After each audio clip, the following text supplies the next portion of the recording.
Basurang motor na binili natin sa junk shop. At ito, paggaganahin po natin. Unang i-check po natin yung stator. Nako, punong-puno po ng tubig. Step by step po na ituturo sa inyo lahat po ng mga koneksyon ng mga wire para po makapagbigay ng kuryente. Kaya una nating kinakalas at chinecheck up itong stator niya kasi dito po nagmumula ang kuryente papunta dun sa spark plug. At ito, nangyari sa kanyang stator. Biktima siguro ito ng baha. Kaya hindi na napagana.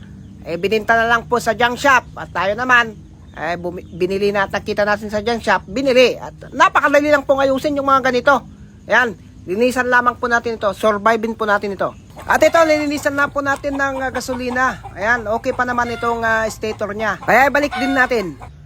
Ito ang step by step na wiring para makalabas ng kuryente dito para mapaganda itong motorsiklo na to.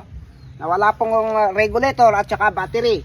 5 pin po itong CDI na to. Ang importante ay merong makakapasok ditong kuryente. Saan naman tayo kukuha? Dito po sa stator manggagaling ang kuryente niya kasi nga walang battery. Itong black and red connection natin. Yun ang una.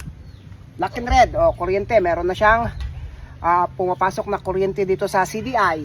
Ang isusunod natin ay yung papunta po doon sa ignition para po makapunta yung kuryente doon sa spark plug. Itong black yellow.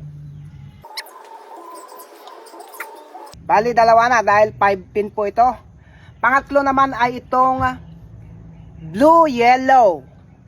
Ang may kukonektahan po nito ay sa pulser nito. Ito po yung pulser na sinasabi ko Ito. Yan. Bali ito. Yan. Ang kulay po ng pulser ay color coding niya sa wire ay yellow blue yung iba naman white at blue, pareho din yun. Yan.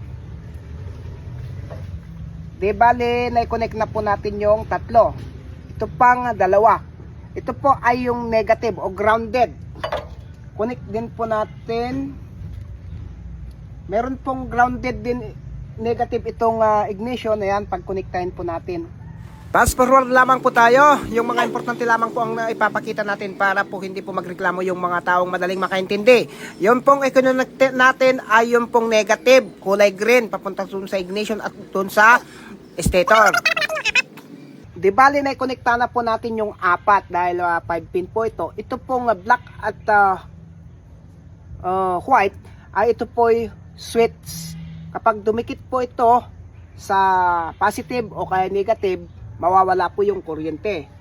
At itong dalawa lang po na ito na outlet na wire doon sa stator, ito lang po ang hindi natin i-connecta. Dahil ito po ay papunta lang po ito sa regulator para sa mga ilaw, busina at battery. Bali 5 wire lamang po yung outlet ng stator at ito ayan, yung mga tatlo ang i-connecta natin. Yun lang ang importante para umandar itong motorsiklo. Mahuli na itong mga ilaw niya. Ulitin lang natin para talagang masundan nyo itong red and black na magbibigay ng kuryente papunta po dito sa CDI. Yan. Pangalawa itong yellow blue na galing sa pulser papunta doon sa CDI. Ayan. Pangatlo naman itong negative, itong green na to papunta sa ignition. Yan. Umikot lang tayo para may pakita. Yan, bali ganyan ang connection. At itong positive ng ignition ay yellow black na galing din sa CDI. At itong isa na hindi natin i-connecta na white black ay kill switch lamang po yan. Bali, testingin na natin kung merong ilabas na kuryente. Sa wire muna natin i-testing, palabasin yung kuryente. Wag muna dito sa spark plug. Malay natin baka sira itong spark plug kasi kita nyo naman mukhang di maayos. Ilapit lang natin dito sa kanyang body. Ipitin lang po natin ang plies kasi malakas po ang kuryente nito kapag merong lumabas na kuryente. Ayan testing.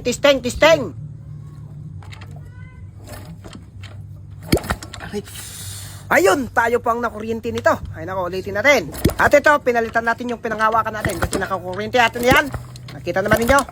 Ayan, meron pong lumabas na kuryente. Okay na po, ganun lamang po ang connection Bale, sunod naman natin na testing itong spark plug niya at kung okay, edi andarin na po natin. Asahin lang po natin tong spark plug niya para makasiguradong makadaan yung kuryente. At testingin lang po natin kung merong lalabas na kuryente. At ayan, nakikita naman ninyo, okay na okay, merong lalabas na kuryente. Bale, ganun po ang pag-ayos, na pagturo na walang paligoy-ligoy. Bale, napakiramdaman po natin na napakaganda po yung compression nito kapag inaandar. Kaya siguradong aandar po ito at aandarin po natin. Bale, change oil lang po natin para sigurado. Bale, konti lang po yung tubig na nakapasok dito sa makina, sa stator. Punong-puno po ng tubig kaninang binaklas natin. Kaya okay na po ito. Ito ang diskarte nating magpagandang ng makina na walang carburetor. Direkta pong lagyan po natin ng gasolina dito sa paglalagyan ng carburetor na to dahil wala nga yung carburetor. Pang testingan lang kung ito ba'y okay ba o hindi. Konti lang lagay natin, Nako. Ayusin lang natin.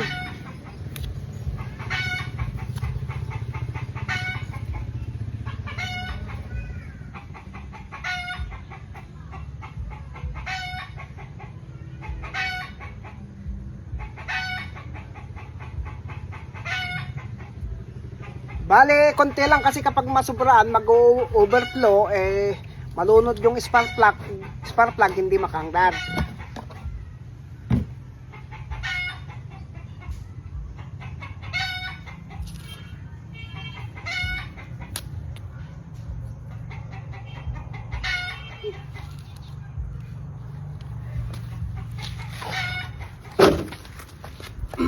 Bitin kasi ito bitin, baka mag-ground. Yan.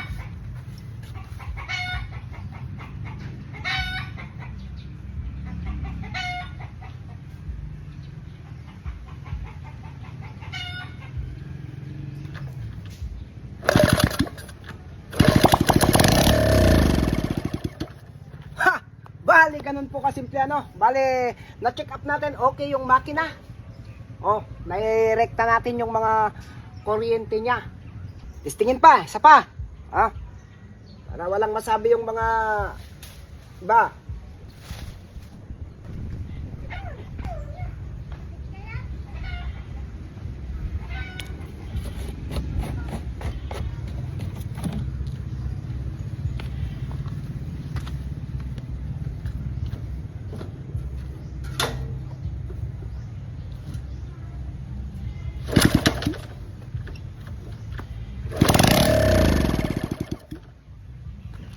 Bale, hanggang doon lang dahil hindi po yan tuloy-tuloy na angdal kasi nga wala pong carburetor. Kasi yung carburetor ang magkukontrol na papasok yung gasolina. Ito ay walang carburetor, rekta. Kaya kapag gumangdar na ganun naubos na yung gasolina, mamatay na. Kapag lagyan mo ulit, saka bangdarin, syempre aangdar ulit.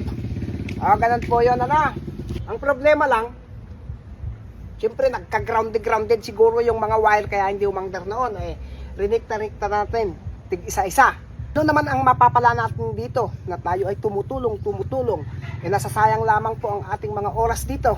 Masasayang talaga kapag kayo manonood lang tapos hindi manonood ng ads. Wala tayong pakinabang kahit piso. Puro kayo skip hanggang nanonood lang kayo sa mga tutorial. Kawawa tayo kung gano'n. Nagsasayang lang tayo ng oras. Kaya ang ginagawa ko para naman hindi tayo malugi dahil ang salitang thank you po hindi po pwedeng ibili ng pangangailangan ng tao, hindi pwedeng ibili ng pagkain. Nakikipagsapalaran po tayo sa larong ito, PH MOBA. Ayan, marami pong pagpipilikan dito at ang napili po nating subukan lang po nating laruin ay itong Super Ace. Ayan. Bali, ang napusuan nating i-bet dito ay mga 200 lang. Depende po sa inyo kung anong gusto nyong i-bet. Mag-register lang, gamit lang po ang link natin dyan sa comment section kung gusto nyong manalo. At ito ay napakasimple lamang pong laruin. At ito, enjoy na po tayo sa ating paglalaro na pwede pa tayong manalo kung sakali. Ayan! Woo! Pareho lamang po ito ng mga nagtitinda ng mga raffle ticket. Ang pinagkaiban lang po ng konti ay syempre habang naglalaro ay nag-enjoy ka. Libangan nga, diba? At ito, malapit na po tayo sa katotohanan. Ayan. Sige pa. Ayun. Malapit na. Tignan nyo kung meron tayong mapapala dito sa sinubukan nating laro na to. Ayan na. At ito na ang naging resulta. Ayun, uy, congratulations. Sige, tagtagan mo. 5,000. ang galing!